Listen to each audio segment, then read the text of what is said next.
with the capital. Okay, so it takes a while to get news back. In fact, as we'll find out, and let me go ahead and just mention it now, Grant is actually ordered by the War Department to cooperate with General Banks in the reduction of Port Hudson. The idea is to, first of all, reduce Port Hudson, combine Grant and Banks forces, overwhelm Port Hudson, and then this combined army move northward to Vicksburg. And Grant, for several weeks now, is sending messages back. Messages are going back and forth between he and Banks, trying to coordinate some type of movement where Grant can send troops southward to assist him at Port Hudson. I think Grant's messages are very half-hearted. After all, I don't know of a general alive who really relishes the idea of relinquishing his command authority. Banks outranks Grant. So if Grant and his army go south to Banks, who's going to command the big ball of wax? It's going to be Banks and not Grant. So Grant and Banks unable to really coordinate due to the passage of time in between messages. By the time a message gets from one general to another, it's outdated. The information is obsolete. So Grant, not hearing back in a positive fashion from Banks, launches this drive across the Mississippi River. Once he's across the Mississippi River, Grant doesn't want to stop and head south to Port Hudson. He's got the Confederates on the run, and he's kind of like George Patton. If you got the enemy on the run, you pull him by the nose, kick him in the ass. That's what he wants to do with Pemberton. He wants to pull him by the nose and kick him in the backside. And so he wants to keep the Confederates on the run. He wants to keep this momentum going. He captures Jackson, turns west toward Vicksburg. He fights the battle at Champion Hill on May the 16th. The very next day, May the 17th, while his troops are storming the fortifications at Big Black River Bridge, up rides a courier with a note from Henry W. Halleck instructing him to move to Port Hudson. Grant simply crumples up the note, throws it aside, says, "I don't think this is pertinent any longer." And indeed it wasn't. Indeed it wasn't. So, my point is, the War Department in Washington does not have timely information on what's going on here in Vicksburg. It's not until after Grant actually establishes siege lines, reconnects with the Navy, which provides him an opportunity then to communicate with the War Department in Washington. So Grant has already conducted this brilliant campaign and is waging siege before the War Department even knows he's crossed the Mississippi River. Any other questions? Sir. They were doing such a good job of making pits in that factory, he didn't charge them. Well, you know, just a humorous aside on the Red River Campaign. You recall that the General Banks is a political general, and Banks during the Red River Campaign, some people accuse him of launching this campaign simply to get cotton, because the generals could then sell the cotton and pocket some of the proceeds. And so it was a race between Banks and Porter as to who could collect the most cotton for their benefit. Well, it ends up the United States Navy under Porter will get to Alexandria and capture this large cotton stockpile, and it's stamped CSA. Well, everybody used to refer to that as the Cotton Stealing Association. As a result, to show that this was naval property, underneath CSA, Porter had him stencil in USN. And it was a standard joke among the infantrymen of Banks' army that stood for the Cotton Stealing Association of the United States Navy. What happened to the units that fought at Raymond at Jackson? I don't see any of the Texas and Tennessee units on your map there. Those units would fall back into Jackson and evacuate the city, but Gregg himself, the commander of the brigade, would be left behind to conduct this rear guard operation. The Texans and the Tennesseans that fight at Raymond, they are still very much fagged out from their activities on the 12th and the march back into Jackson. So they are spared to fight here, and fresh troops are put in. They're on up the road toward camp. Correct, they're on up the road toward camp. And Logan really has no play right here. No, now Logan carries the fight by and large here at Raymond. John Logan's division fighting the Battle of Raymond for the Union Army, followed by Crocker's division of McPherson's Corps. Okay? Okay, folks, on to Champion Hill. Let's take our trash with us, if we may, please. Terry Winschel. Road. You recall the Gallatin Road out on the Confederate left. That's one of the means by which the Confederates advanced into battle. It's also an avenue of retreat back into the village of Raymond. The Federal forces would be hot in pursuit, coming from your right to left, late in the afternoon of May the 12th. So we are turning onto the Gallatin Road. The Gallatin Road will take us past the main entrance to Raymond City Cemetery. It will also take us past the Roman Catholic Church, which is a very old structure, not antebellum, mind you, but it's on the exact site of the antebellum Catholic Church. I think there was Catholics down south. Over the New Orleans is Catholic. It's a beautiful church. Pastor of my church in Vicksburg just got transferred from Bishop. He's now a pastor here in Vicksburg Campaign. Oh, it's real small. Actually, it's I think you should be on the end. parishes. I think you should be on the end. Yeah, we'll switch in a minute. Okay. Most of our priests here have died since the accident. Yeah, age.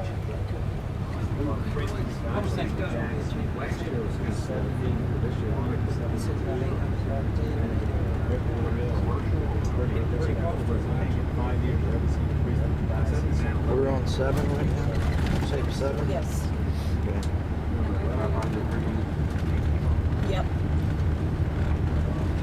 Just the way we like it.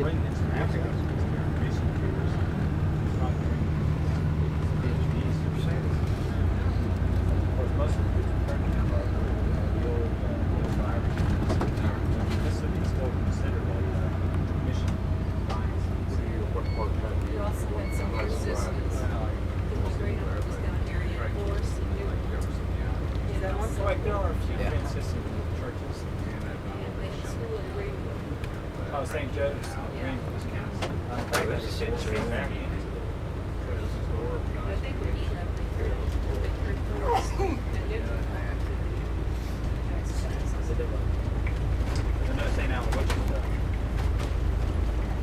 Here we are at the city cemetery. The Confederate section is off to our left.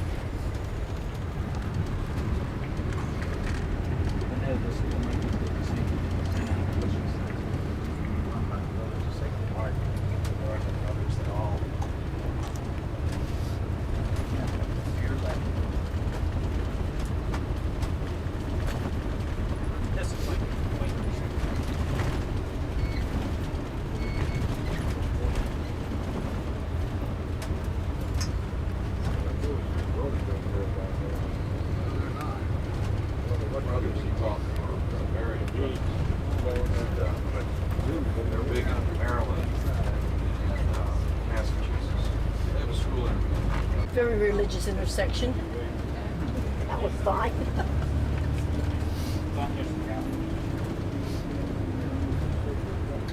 What's the name?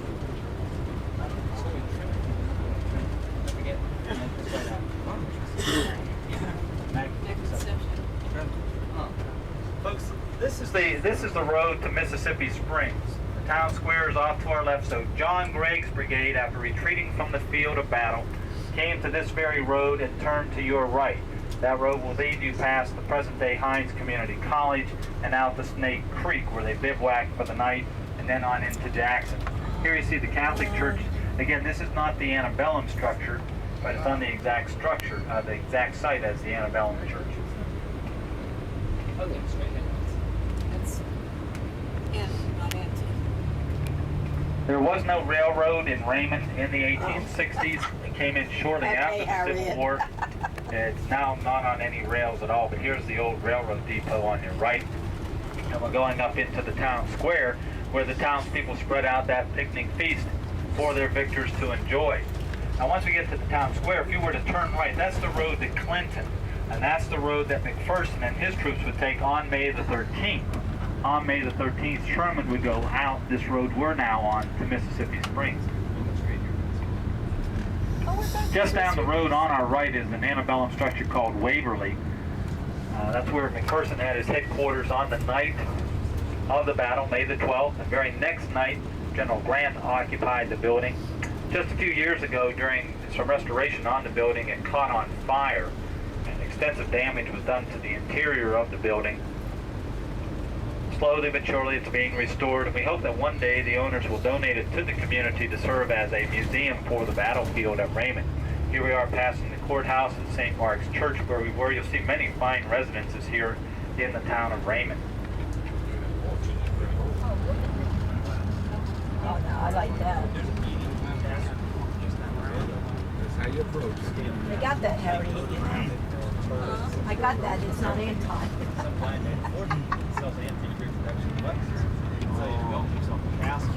I guess just everybody was just against the war here. Harry said when we passed by Catholic Church, she says, now it was an anti-war. It was an anti-church. Really? No?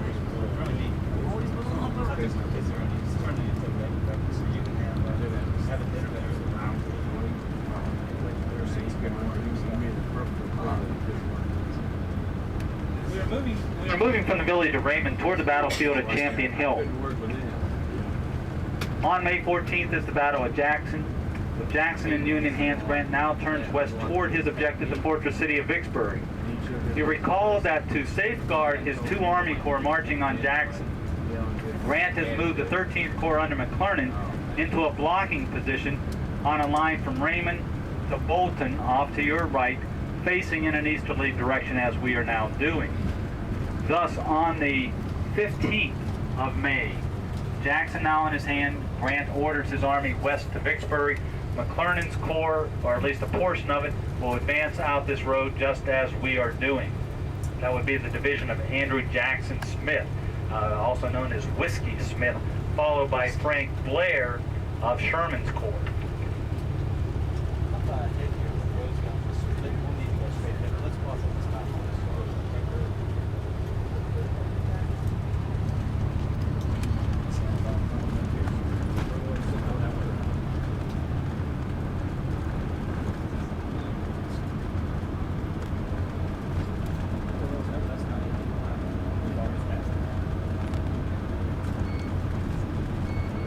If you were to draw the line from Raymond to Bolton, it would be along this very road here on your right. This is known as the Bolton Road. So you have A.J. Smith's division of the 13th Corps here in Raymond. Just down the Bolton Road several miles, you come to a cut-across road. There would be positioned two divisions of the 13th Corps, along with General McClernand himself, the Corps commander. His headquarters building in the home of Dr. Jones, that building is still standing. And then another division of the 13th Corps is up in Bolton, which is about, maybe 5 miles from here total. So this is the line, that shield that McClernand establishes to safeguard the Army as the other two Corps are marching on Jackson. Now on May the 15th, McClernand is ordered to lead the advance toward Vicksburg. Another key assignment for a man in whom Grant doubted his command abilities. So the 13th Corps will push out this road on the morning of the 13th, just as we are doing. A.J. Smith's division moving forward along this road, two divisions moving across the cut-across road known as the Middle Road, and then Hubby's division pushing out of Bolton to the north. Now, if you take a look at your map, you'll see the three roads that I was referring to. Crocker's division is on the uppermost road pushing out of Bolton. Okay? Oh, okay, very good. On May the 14th, Frank Blair's division of Sherman's Corps has come up from Grand Gulf, escorting a wagon train. Now, you know in Grant's memoirs, he talks about cutting loose from his base of supplies and living off the land. That is pure bunk. It certainly sounded good to Grant in the post-war era because it made him look like an even greater general than he was. So he actually incorporated that idea into his memoirs, but there's no truth to it whatsoever. Grant does maintain a line of supply and communications throughout this inland phase of the campaign.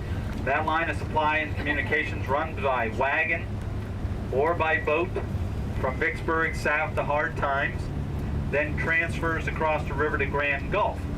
Once the supplies are unloaded at Grand Gulf, they are placed on board wagons, and these wagons are everything from surreys to farm wagons to army wagons, and then hauled to wherever the army may be out in the field, escorted by a minimum of a brigade strength unit. While pushing out at Grand Gulf, around May the 10th, there's a wagon train of 400 wagons escorted by Frank Blair's division of Sherman's Corps. They will arrive in Raymond on May the 14th, connecting up with McClernand's Corps. There, they have successfully completed their mission, and Blair is ordered to report to General McClernand and be attached to his command temporarily. Thus, on the morning of the 15th of May, coming out from Raymond is going to be A.J. Smith and Frank Blair.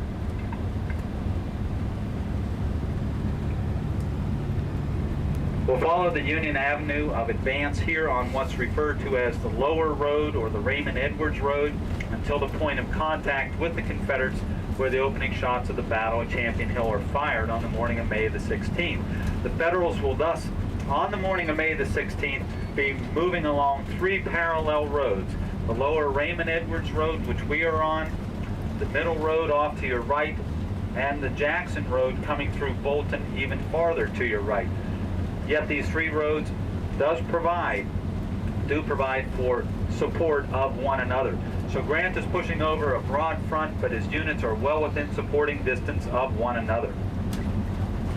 We'll soon be going underneath the Natchez Trace Parkway once again.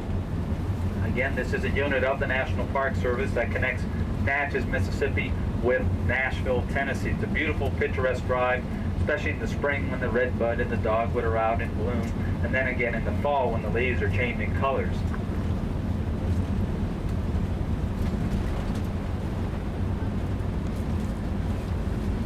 $440 miles. Yeah.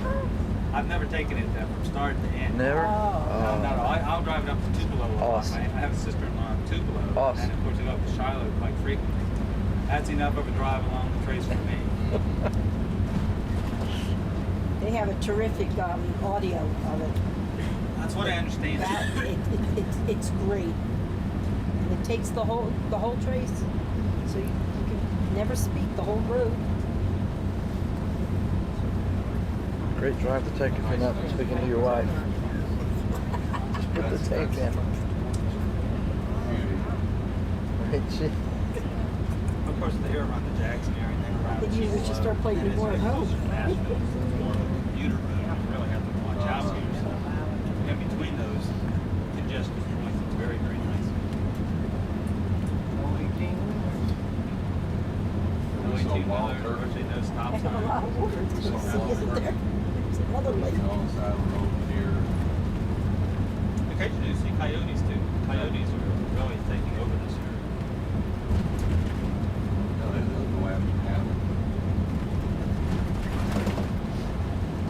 Now my brother, this is This is Chapel Hill Road that is cutting across our front in just a moment. That will form the line of lateral communications and movements for these 3 Union Army Corps or these 3 Union columns as they're pushing west toward Edwards.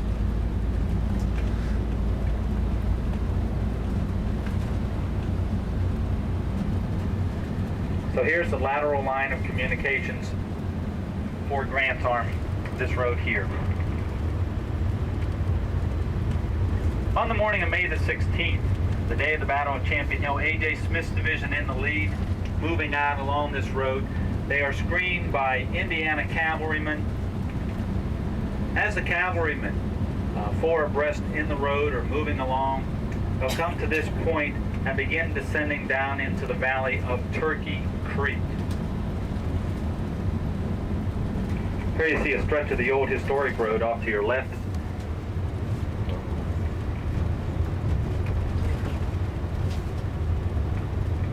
Winky's live catfish. That's good stuff. As the cavalrymen splash into Turkey Creek, because there are no bridges across this stream in particular, this is a ford. As they splash into the water at Turkey Creek at this point, suddenly shots ring out from the trees to your left front. This is the first shot of the Battle at Champion Hill. Confederate cavalrymen are posted in the trees over here on the Gillespie plantation. They open fire against the Indiana cavalrymen, forcing them to fall back, and the Union infantry will deploy at that stage and begin a slow movement forward. Here on your left, right there, here it is right here. You see the driveway up to the Gillespie plantation. That's the historic driveway up to it, although the home itself is no longer standing. The Confederate vedettes out in this area on the Gillespie plantation, having fired the opening shots of the battle at Champion Hill, will immediately race back to the roadblock established by Colonel Wirt Adams on the Jeff Davis plantation, not to be confused with Jefferson Davis, although he does have a plantation in this area. This is a different Jeff Davis. Wirt Adams has established his main roadblock on the Jeff Davis plantation. And so the men out here, as the vedettes race back to ensure that Colonel Adams has heard these fires and to report that a strong federal force of infantry is pushing forward along this road. Adams will prepare not only his cavalrymen, but one infantry regiment from Alabama out here on the skirmish line to prepare for action. At the top of this rise in our front, this is the Jeff Davis plantation, and that's where Wirt Adams' cavalrymen would be in position to block this federal advance along the Raymond Edwards Road. Is Champion Hill also known as Baker's Creek, correct. Did the Federals, they usually go with the body of water? The Federals won the Champion Hill, the Confederates won the Baker's Creek. Here's where the Jeff Davis plantation is. You can see this high ground does afford Adams and his cavalrymen a good view of the road leading behind us. It's a good, strong defensive position. Here the fight will escalate over a period of about two and a half hours, when Wirt Adams finally has no recourse but to fall back to the main Confederate line. The Federal troops will continue forward with their lead division deployed in line of battle, the trail division under Blair still in column formation. The Confederates had established that roadblock out at the Davis plantation primarily not only to give advance warning of any Federal advance, but to safeguard the Turkey Creek Road.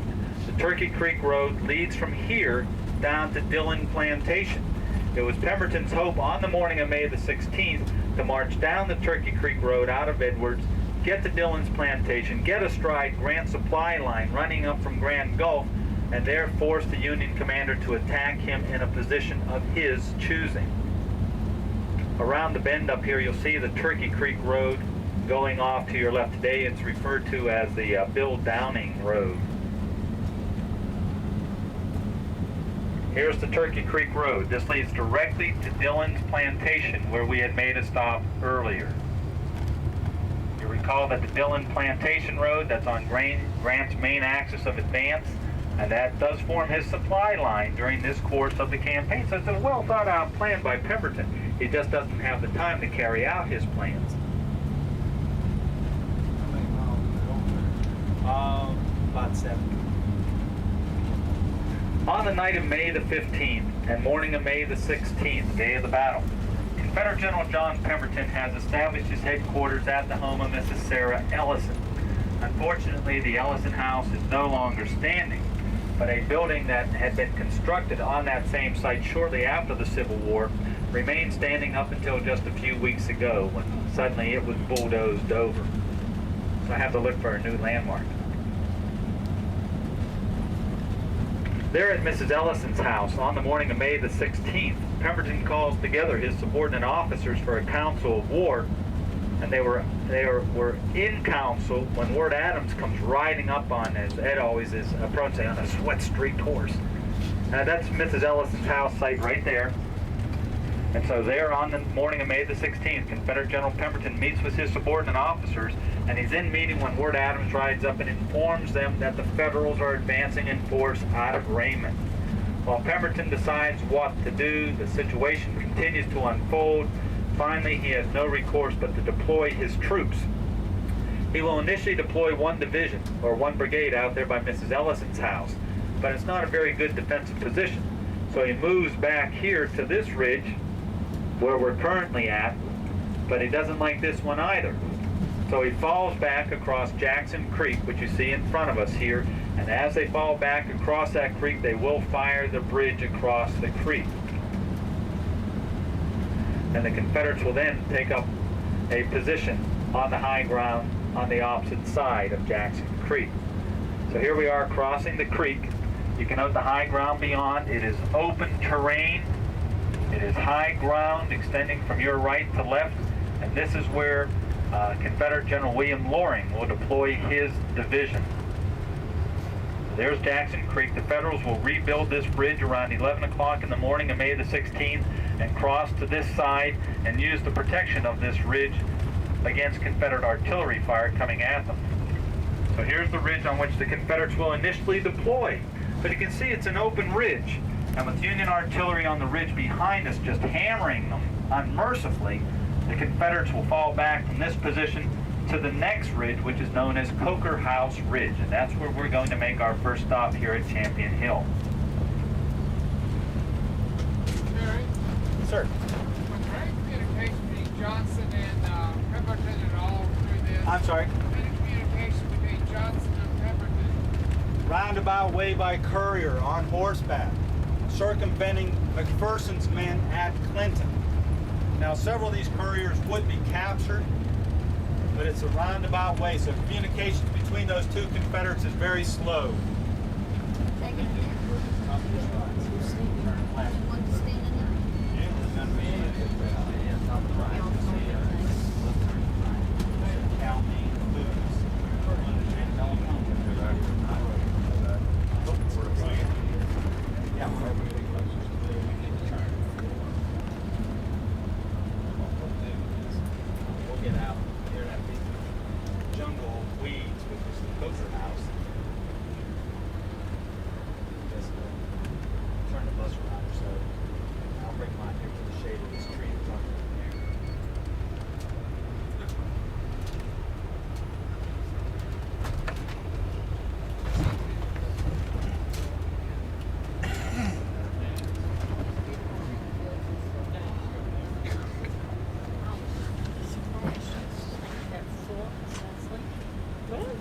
Catnap never hurts nobody.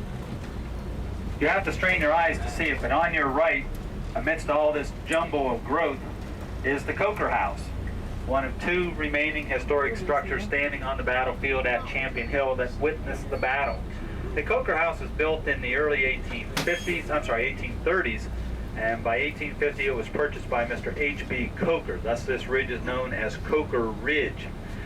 During the course of the battle, for a time period at least, Union artillery would be deployed on this ridge between the Coker House and the road, and would be the guns of this battery, the Chicago Mercantile Battery, that will kill Confederate General Lloyd Tillman, who's manning artillery on the ridge behind us. But we're going to get out here. As mentioned, it's hard to see the house. The house itself is several years ago, I think in the late 1970s, early 1980s, was donated by Cal-Maine Foods, which is a chicken farm right off to the side here. They raise chickens and produce eggs. In the summertime, the flies out here are unbearable. They will carry you off. But the Cal-Maine Food Corporation donated the Coker House to the Jackson Civil War Roundtable. The Roundtable used its very limited financial resources to shore up the foundation and put an all-weather roof on the building, trying to keep the water out. That was almost, well, it was 20 years ago, a little more than 20 years ago. The Roundtable since has no money to do anything else with it. The house is now on its final legs. But fortunately, the Roundtable has donated the building to the state of Mississippi. The state of Mississippi, acting through its legislature about 4 years ago, appropriated funding for the restoration of this building. It's a good thing the money was appropriated then, because the state doesn't have any money now. But this spring, we expect to see work finally being done here at the Coker House. But many of the plantings amidst this jungle are the original plantings by Mrs. Coker. Camellia bushes, the magnolia trees that you see line the walkway. But almost all original fabric in this building is going to have to be discarded, with the possible exception of some of the major support beams. But the state hopes to restore this building, open it up as a visitor contact facility for the battlefield at Champion Hill. Also, just a few years ago, the Conservation Fund, utilizing a very generous grant from the Richard King Mellon Foundation, purchased 823 acres of this battlefield and have turned that over to the state of Mississippi. So there is a core on which to build. Under the Vicksburg Campaign study currently being launched by the National Park Service, or conducted by the Park Service, our report is due to the Congress in November. That report, I can almost assure you, is going to make strong recommendations that Champion Hill be acquired by the federal government either through fee simple acquisition or in partnership with the state of Mississippi and other entities and made into a national military park either on its own or as a detached unit of the Vicksburg Park. So hopefully within the next 5-10 years we may have a park out here at Champion Hill Battlefield. This is the largest, bloodiest, most significant action of the Vicksburg Campaign, and in the words of British General J.F.C. Fuller, the drums of Champion Hill sounded the doom of Richmond. And we'll get out here and walk out to the road, we'll stand in the shade of the trees, and we'll talk about this significant battle. But in recent years we've been looking beyond our boundaries because we know that much of the story that we're to tell is situated outside our boundaries. So beginning in 1988, we started doing bus tours of these outlying battlefields. 1988 so happened to coincide with the 125th anniversary of the Vicksburg Campaign.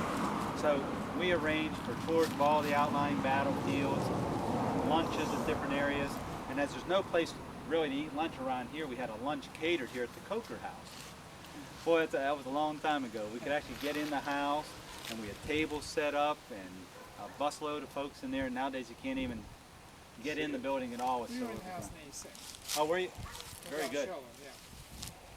Folks, can you believe it? The writing is upside right for a change, and this is how we are oriented.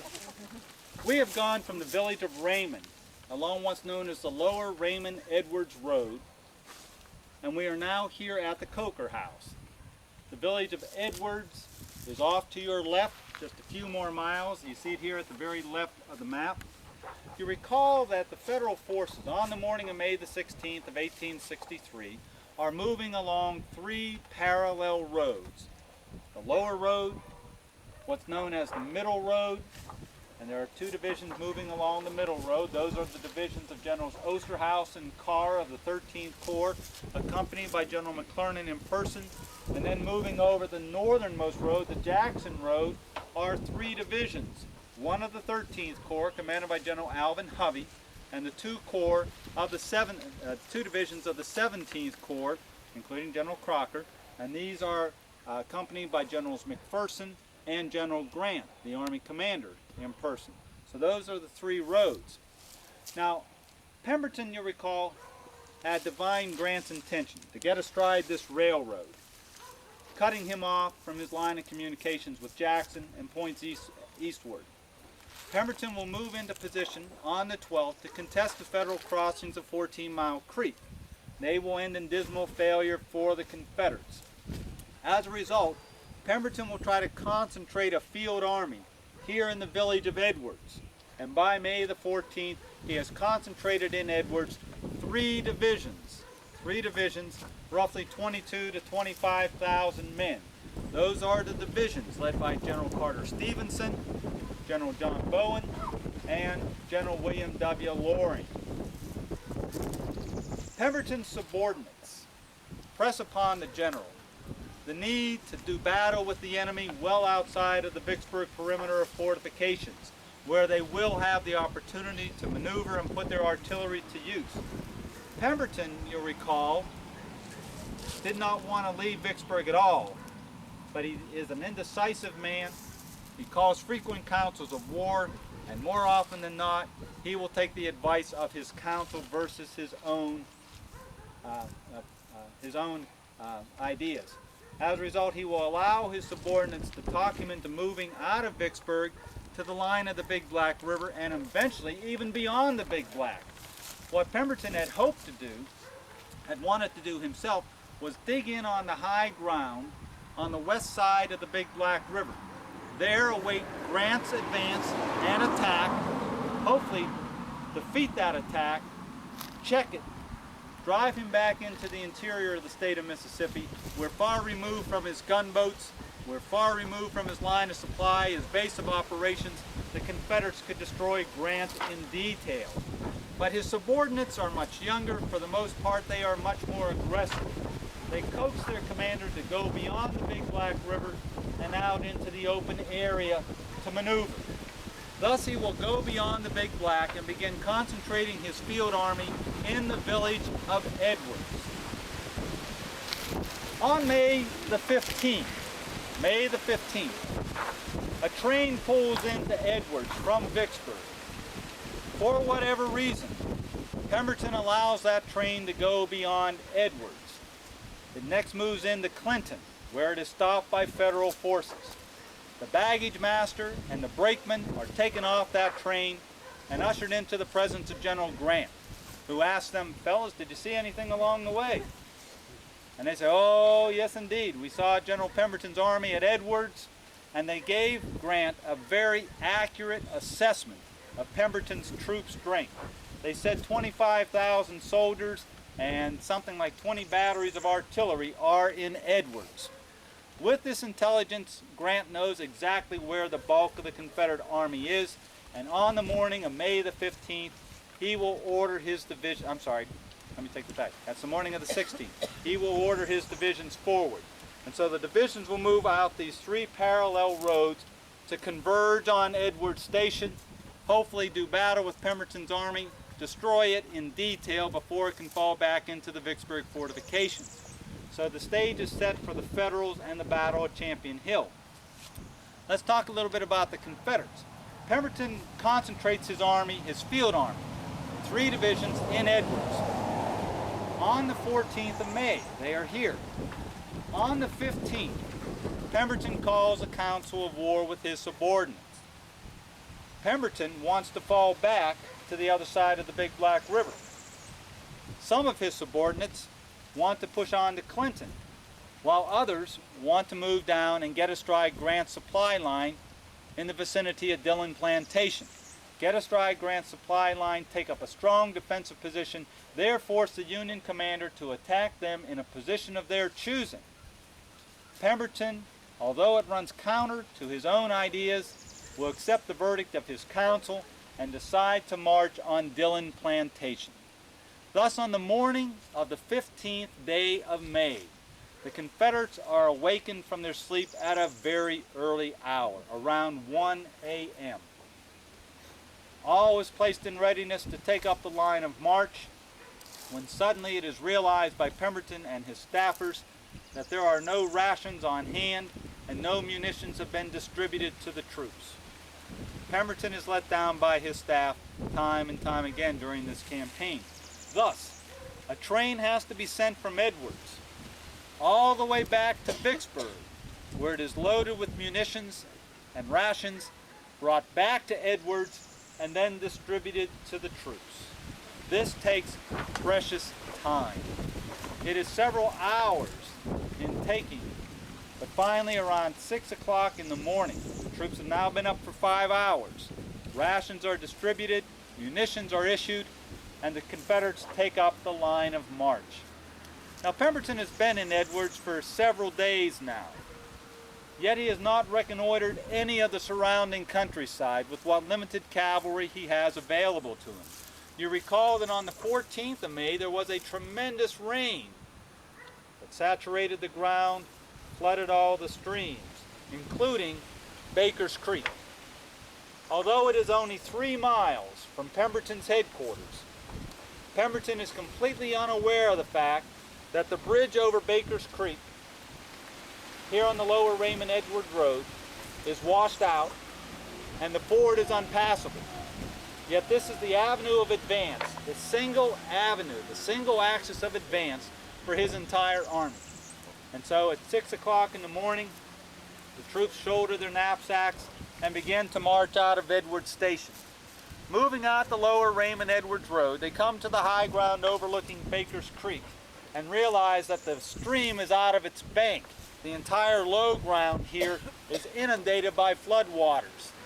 The column comes to a grinding halt, and there they sit hour after hour after hour, waiting for the floodwaters to recede. By this time it is late morning, approaching noon, when finally someone comes up with the brilliant idea that maybe we ought to send out mounted patrols to see if there's another crossing point someplace. The patrols are sent out, and they find that the upper crossing of Baker's Creek here on the Jackson Road, the bridge is still intact. Thus, the columns are started in forward motion again. They will move up this connecting road to the Jackson Road, cross over Baker's Creek, move up to this vital crossroads area you see here, then south along the Plantation Road, reconnecting with their original axis of advance here at the base of this hill. Once they have regained their original axis of advance, they turn to the east, continue along, crossing over Jackson's Creek, and by the time they reach Mrs. Ellison's house, darkness has enveloped the fields. It is 8 o'clock at night. The lead division bivouacs. That's William Loring's division. Next in line is John Bowen's division, which will bivouac here along the Ratliff Plantation Road around 10 o'clock at night. The last division in line is led by General Carter Stevenson. His lead elements do not even push out of Edwards until 5 o'clock in the afternoon. They will march steadily through the night and be approaching this vital crossroads area when the sun rises on the morning of May the 16th. Bringing up the rear of this long column are 400 wagons loaded with munitions and rations to sustain the Army in the field. So here we have the Union Army on the eve of battle, advancing over 3 parallel roads, making short marches. They're well rested and well fed. The Confederates, on the other hand, have been up since 1 o'clock in the morning, May the 15th, and poor Carter Stevenson's men don't even get to sleep that night before they are called to do battle on the morning of the 16th. On the morning of May the 16th, as I say, the second you stop out here at Champion Hill, it becomes the busiest road in the world. You can stand here for hours if you don't have a tour group and not see a single car go by. On the morning of May the 16th, day of the battle, Pemberton is here at Mrs. Ellison's house. He calls a council of war. He does not like the way things are going. He wants to fall back to the other side of the Big Black River and once again tries to impress that idea upon his subordinates. His subordinates, by and large, are all anxious to continue this forward motion to get astride Grant's supply line. While these men are in conversation, a courier rides up with a note from Confederate General Joseph Johnston informing Pemberton that Jackson has fallen into Federal hands and that he himself has evacuated the city. He urges Pemberton to move north of the railroad and connect with him in Clinton. There the two forces combined will have numeric superiority over Grant, and hopefully they can do battle with the enemy and defeat them in detail. Contrary to what Johnston is telling Pemberton, he's not moving to Clinton, which is northwest of Jackson. He's moving northeast of Jackson to Canton, farther and farther away from the pending field of battle. Pemberton scans this note, passes it around among his subordinate officers, and then throws it on the floor. He disregards a direct order from his superior officer. And this action, this example he sets, is going to come back and haunt him this very day. While the council of war continues, suddenly the sound of firing is heard off to the east as Wirt Adams's Confederate cavalry open fire out here on this roadblock. Adams comes riding back in short order and informs Pemberton that the enemy is moving in force along the lower Raymond Edwards Road. Pemberton is now in a quandary as to exactly what to do. The things are falling apart very rapidly here. While he is debating on what to do, the battle is escalating out here on the lower Raymond Edwards Road, becoming more intensified, and Pemberton can tell this by the sound of firing, now by the sound of Union artillery that is roaring into action. It is at this point in time that yet another courier arrives from Joseph Johnston, repeating his previous order to move north of the railroad and connect up with him in Clinton. Now that his army is in proximity to the enemy, elements are actually engaged here on the lower Raymond Edwards Road, the indecisive John Pemberton decides to obey the order from Joseph Johnston. He orders his entire column to reverse its line of march, push back through Edwards, and take the road to the north toward Brownsville. By reversing his line of march, what is now in the lead of his column? 400 wagons. 400 of them. Now, as we've seen on these historic roads that we've been seeing the past few days, these are pretty narrow roads. In some cases, they have very deep road cuts as well. You're not going to turn around 400 wagons very easily and move them a sufficient distance down the road to clear the line of march for your infantry. It's going to take quite some time.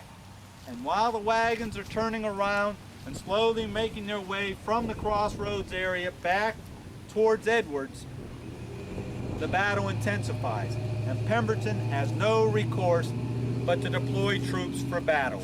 General Loring, one of his subordinate officers, strongly recommends that Pemberton deploy to defend the area. He says the enemy will not allow us any other action. And so one brigade is deployed out here near Mrs. Ellison's house. But it's not a strong defensive position. As a result, they will fall back from there across Jackson Creek as we drove, destroying the bridge across the creek and taking up a line of defense here on this open ridge line off to our right, about a half-mile distance. It's an open ridge line that affords no protection for the Confederates whatsoever. Spying this ridge line here on which the Coker House stands, being heavily wooded by dense growth of trees, Loring decides to fall back from that ridge line to here, and this is where the Confederates will finally establish their line of defense. It will run from just beyond the Coker House behind you here, up along this ridge line to your front, paralleling the Ratliff Plantation Road, and terminating here in the vicinity of the crossroads.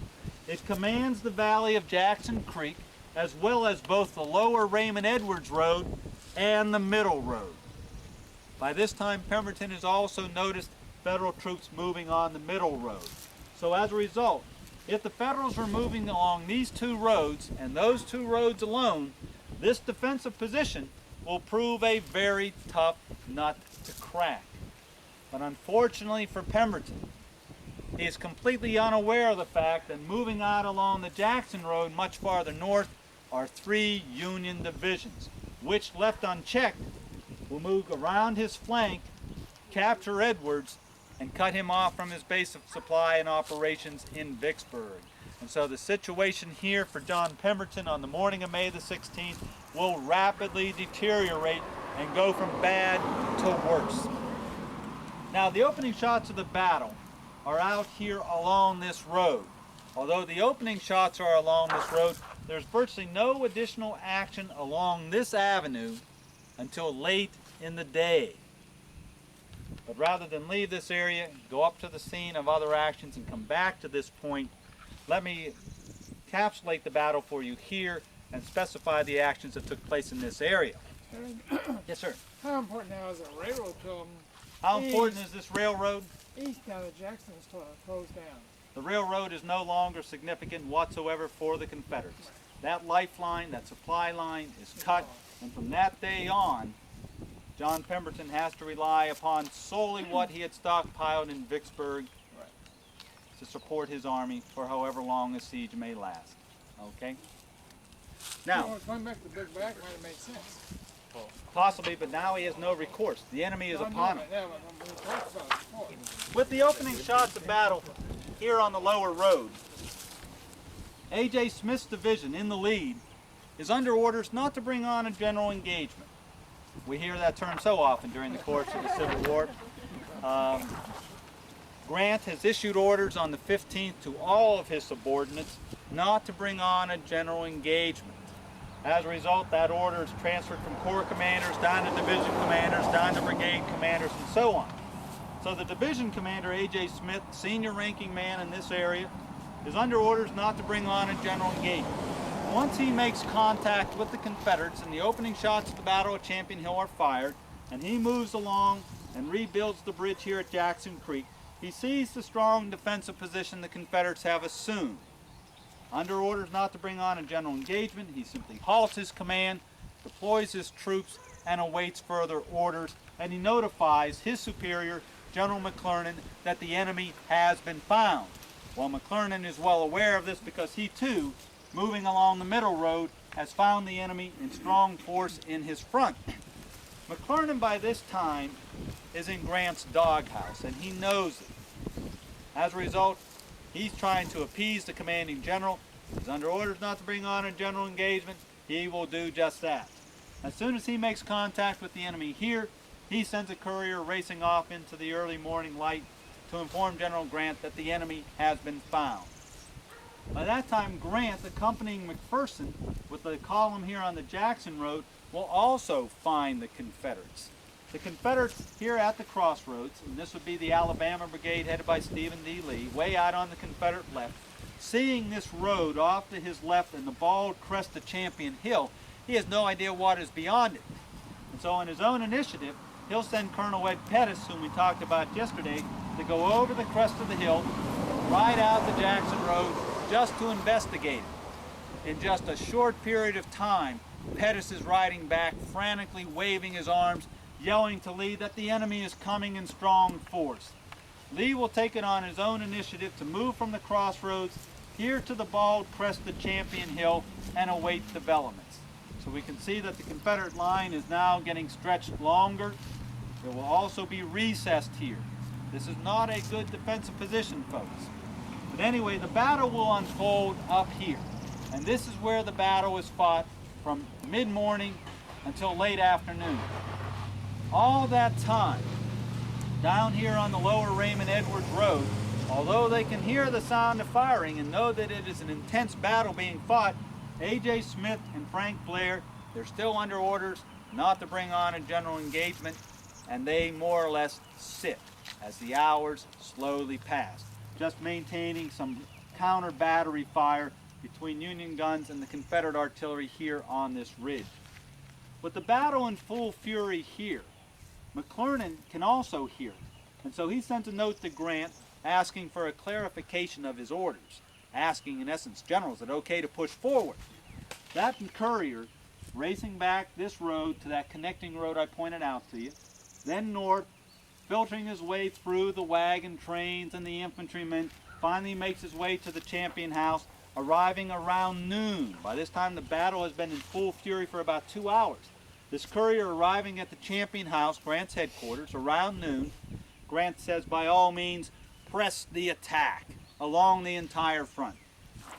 It will take 2 hours for that courier to go from the Champion House back through the lines of infantry and the lines of wagons to that connecting road, south on the connecting road, then through lines of wagons and infantrymen out here to the middle road and deliver the note to General John McClernand.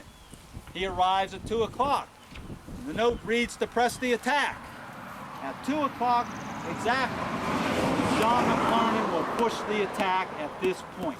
There is no dilatory tactic, there is no delay. He presses forward immediately, contrary to the popular histories written on the Battle of Champion Hill. McClernand will then send a courier, and I certainly hope it wasn't the same fellow, back through all this infantry and wagons to the connecting road, then south to the lower road, then through all these wagons and infantry out to A.J. Smith to press the attack. That courier arrives here around 4 o'clock in the afternoon. And so at 4 o'clock in the afternoon, by this time the battle's almost won and lost, off to your front, A.J. Smith will press the attack. Pushing his troops across Jackson Creek and off of that bald ridge in our front, they'll sweep across this vale, driving the Confederates from the Coker House area. By this time, the only Confederates left in this area are one brigade of Confederates. Let's see, which one is this? One brigade of Confederates commanded by General Lloyd Tillman. You see him here. Tillman will be pushed off of the Coker House Ridge, back to the next ridge you see off to your left, known as Cotton Hill. That is the last piece of high ground between the Federals at this point and the Baker's Creek crossing. If the Federal soldiers capture that ridge and mount their artillery over there, they will bring the ford and the bridge that the Confederates construct during the day into line of fire. They will cut off the only avenue of retreat for the Confederate Army. So Tillman must hold his ground at all costs. Tillman will have a last-ditch effort out here on Cotton Hill. Dressed in a brand new uniform, Tillman is joined by General William W. Laurie, who says, for God's sake, General, hold your grounds at all hazards. Tillman will dismount from his horse, walk up to the guns of a Mississippi battery, which is in here, Cowan's Mississippi battery, says, I want to take a shot at those fellows myself. No sooner does he said this than a shell starts whistling around his head, and he makes the comment that the Yanks are trying to destroy his new uniform, to which the artillerymen respond with laughter. But as he walks up to a gun and starts moving its elevating screw, a shell fired from the Chicago Mercantile Battery here at this location rips right through his chest, cutting the general almost in two. Desperately wounded, Tillman is taken back to the Yeiser House located here, the only other surviving wartime structure on this battlefield. There he is pronounced dead at 5 o'clock. At 5 o'clock in the afternoon, Smith's men move forward from this ridge, sweep through the next vale to your left, drive the Confederate artillery away from Cotton Hill, and move into position on that ridge line. They move forward their artillery, which immediately begins shelling the bridges here at Baker's Creek. As a result, Loring's division will be cut off from the retreat and have no recourse but to follow this road to the south and off the battlefield, and he no longer will play a part in John Pemberton's army in the Vicksburg Campaign. So the Battle of Champion Hill both opens and closes in this area.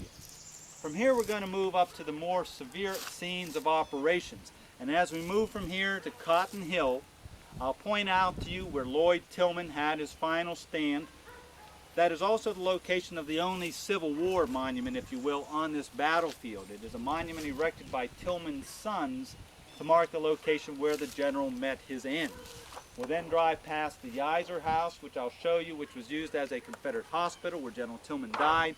We'll cross over Baker's Creek as well, and then go up north to the crossroads and up to the Champion House site itself. And there we'll talk more about the battle in detail, and I think we'll be able to bring this all together for you. Any questions, though, before we leave this spot? Sir? You said that McClernand was in the doghouse. Refresh my memory. McClernand is in the doghouse, and exactly why, I'm not sure. It all begins on the march down the west side. Initially, Grant doesn't think that McClernand is vigorous enough in his push down the west side. Consequently, the General McClernand will ride himself and almost personally conduct the advance, keeping things going. Then you recall the incident as they cross the river. McClernand's corps comes across the river, but there are no rations issued to the troops. And so precious time is lost sending a transport back across the river to Disharoon's plantation, bringing rations forward, during which time, if the Confederates had the wherewithal, they could have moved artillery into position there on the high ground by Windsor and kept the Federals contained down in the low ground and thwarted their crossing attempts. Grant is aware of this. Then there's the incident at Port Gibson, where after the initial battle in the morning, as McClernand's troops pushed the Confederates away from Magnolia Church in the Schaefer House area, that McClernand and Illinois Governor Richard Yates stand on a stump and campaign for election. Grant arrives and sees them doing this. That does not sit well with Grant, who has a strong disdain for political generals. Then throughout this campaign, there's also an argument between McClernand and Grant. You recall that McClernand had been given authority by the President of the United States himself, Abraham Lincoln, to assume command of the Mississippi River expedition.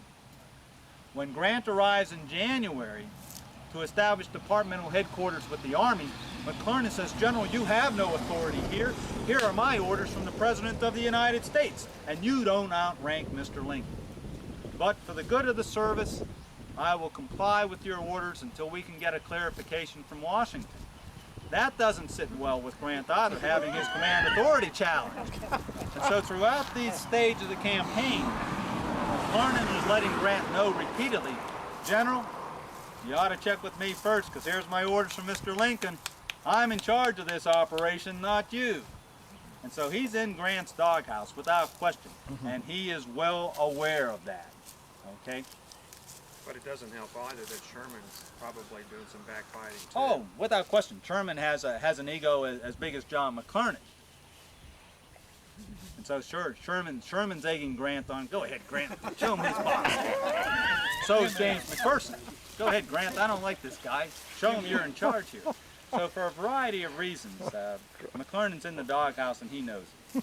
But despite being in the doghouse, Grant is all business. And the business at hand is to defeat the enemy. And he knows to defeat the enemy, he must utilize John McClernand and his 13th Corps to the best of their ability. And Grant has the uncanny ability to take these individuals, these subordinate officers at all levels of command, and utilize them to the best of their abilities.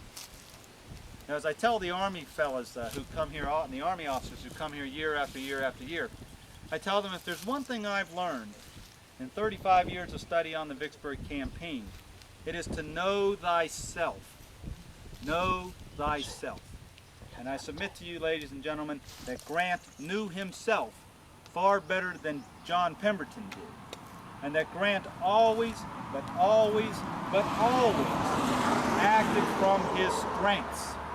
He never took counsel with his weaknesses. And as a result, he would not let his subordinates do so either. He would utilize John McClernand, although he was a thorn in the side, although he was a pain in the butt. He would utilize McClernand to the best of that general's abilities. And he knew that